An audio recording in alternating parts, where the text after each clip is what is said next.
देखिए, एक तरफा है ये।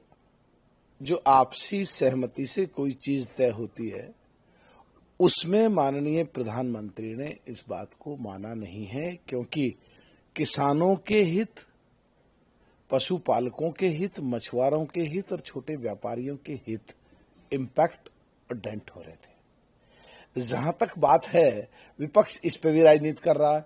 बोला अब नुकसान होगा। अरे तुम क्या चाहते हो, मान लें किसानों को मार दें, पशुपालकों को मार दें, मछुआरों को मार दें, छोटे व्यापारियों को मार दें, क्या करें? हमारे सरकार की तरफ से बयान आ गया है कृषि मंत्री का कि जो हमारे यहाँ की चीजें हैं उनको ज्यादा इस्तेमाल करें और जो वहां की चीजें हैं उन्हें ना खरीदें, तो हमारे देश को फायदा होगा, उल्टा अमेरिका को नुकसान होगा। ऐसी परिस्थिति में हमारा देश और भी ज्यादा ताकतवर बन के निकलेगा आने वाले समय में। फिर गृहमंत्री ने सवाल उठाना था कि गृहमंत्री 50 साल भाजपा के सत्ता में रहने की बात करते हैं, वो इसलिए ऐसी बात करते हैं क्योंकि वोट चोरी। देखिए, वोट चोरी का तो मामला बिल्कुल क्लियर कट हो गया है। जो राहुल गांधी जी कहते थे कि ये एक वोट यहाँ पे बनी है, यहाँ पे बनी है, यहाँ पे बनी है, 3 जगह बनी हुई है, और जो जिंदे हैं उनकी वोट नहीं है, जो मर गए हैं उनकी वोट है, तो वही SIR कह रहा है, वही कर रहे हैं संशोधन। सुप्रीम कोर्ट का आदेश भी आ गया है, तो वोट चोरी की तो बात खत्म हो गई। इससे एक बात जरूर क्लियर हो रही है राहुल गांधी जी की बात से कि वो ये मान चुके, इसका मतलब है ये deem to be admit fact है कि 50 साल तक कांग्रेस नहीं आने वाली है।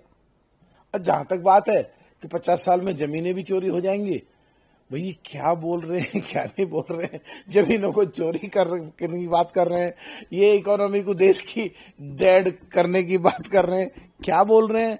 समझ से परे की बात है।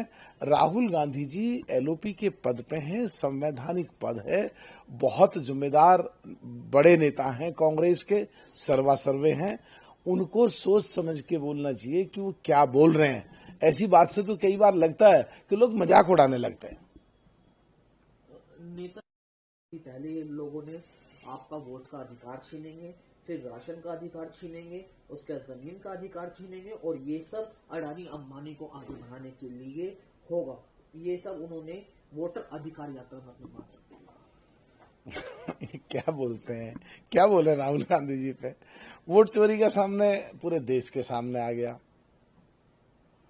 जहां तक बात है ये क्या बोलते हैं, अभी बाहर संसद से निकले, बाहर आके बैठ दी, किस देश की इकोनॉमी डेड। अरे 60 साल तो कांग्रेस ने इतनी उठाई है, उसे तो डेड मत करते। अब राशन चोरी की बात करते हैं। अब राशन चोरी करके कौन कहाँ लेके जाएगा, समझ में ही नहीं आती है बात। जमीन चोरी की बात करते हैं जमीन चोरी की बात करते हैं। अरे जमीन कहाँ, ये तो देश की जमीन है, कौन चोरी करके ले जाएगा? लोग आते रहेंगे, जाते रहेंगे, पैदा होते रहेंगे, मरते रहेंगे, ये जमीन ही यहाँ रहेगी। ये भारत माता है, ये देश है हमारा, इसको कोई चोरी नहीं कर सकता।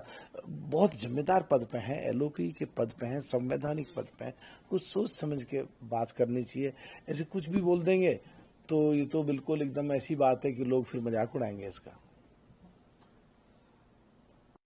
मंत्री पर निशान साहब ने कहा कि मेरे पद की रिस्पेक्ट करनी चाहिए, हम उनके पद की रिस्पेक्ट करते हैं।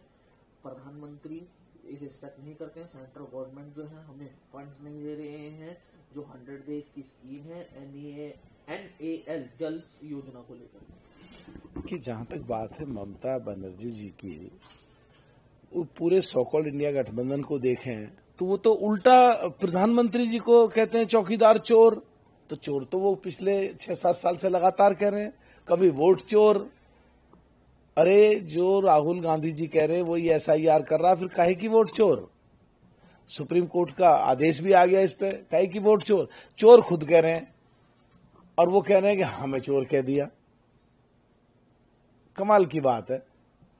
तो ममता जी को देख लेना चाहिए कि प्रधानमंत्री को तो क्या क्या लोग कहते हैं, और आज की तारीख में जिस तरह देश तरक्की कर रहा है, पश्चिम बंगाल से ममता जी को देश में हिस्सेदारी निभानी चाहिए, और देश की इकोनॉमी जिस तरह बढ़ रही है उसमें कहीं भी बजाय रुकावट के इस तरह के बयान देने के और सो कॉल्ड इंडिया गठबंधन में जो है उनकी सबकी कुछ लोग उसमें जो भाषा बोलते हैं वही वो बोलती हैं, तो फिर फर्क क्या रह जाएगा। मेरे हिसाब से बहुत जिम्मेदारी से बयान देने चाहिए उनको, जो बंगाल के भी हित में हो, जो देश के भी हित में हो, और मर्यादाओं का ध्यान सभी को रखना चाहिए जितने भी नेता इस देश के हैं।